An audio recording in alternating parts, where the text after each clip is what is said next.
Materi hari ini lanjutan dari uji chi-square sebelumnya. Jika sebelumnya frekuensi yang diharapkan bernilai sama, kali ini berbeda. Namanya hipotesis test of unequal expected frequency. Tahap 1 sampai tahap 6 masih sama seperti biasanya. Kita langsung pelajari cara pengolahan datanya. Terdapat data jumlah kepemilikan properti dari hasil survei nasional, bahwa yang tidak punya properti ada 40%, yang punya satu properti ada 30%, dan seterusnya. FO adalah data aktual dengan total data 150. Untuk menghitung FE, kalikan persentase dengan total data. 40% kali 150 sama dengan 60. Dan seterusnya, hingga ke bawah, totalnya harus sama dengan 150. Kemudian hitung FO kurang FE, dan seterusnya, sama seperti materi sebelumnya. Nanti dapat nilai X kuadrat sebesar 16,27 dengan DF K kurang 1 sama dengan 4, karena ada 4 pengelompokan data,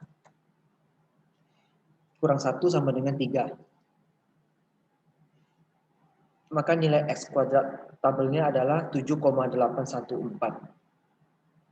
Karena nilai X kuadrat hitung lebih besar atau berada di daerah penerimaan H1, maka signifikan.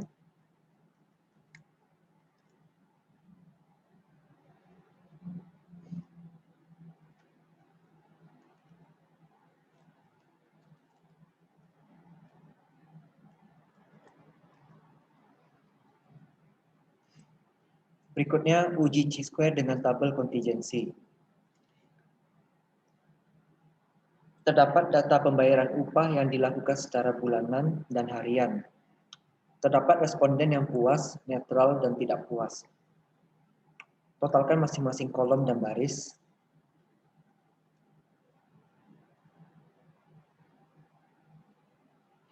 Sehingga dapatkan total ada 400.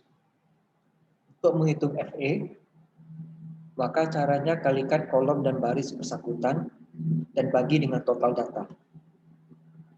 170 kali 75 bagi 400 sama dengan 31,875. 170 kali 325 bagi 400 sama dengan 138,125, dan seterusnya hingga tabel terisi penuh. Total juga harus 400. Jika ada selisih karena pembulatan dapat diabaikan. Kemudian susun seperti pada tabel ketiga ini. FO dan FE berpasangan.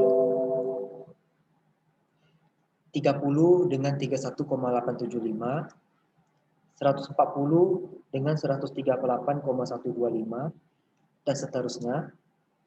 Tahapan kerjanya masih sama seperti biasa. Nanti dapat nilai X kuadratnya 15,457 dengan DF sebesar row kurang 1 kali kolom kurang 1, yakni 2 baris kurang 1 kali dengan 3 kolom kurang 1. Ingat, kurangkan dulu masing-masing baru dikali, sehingga hasilnya 2. Maka nilai X kuadrat tabelnya adalah 5,991.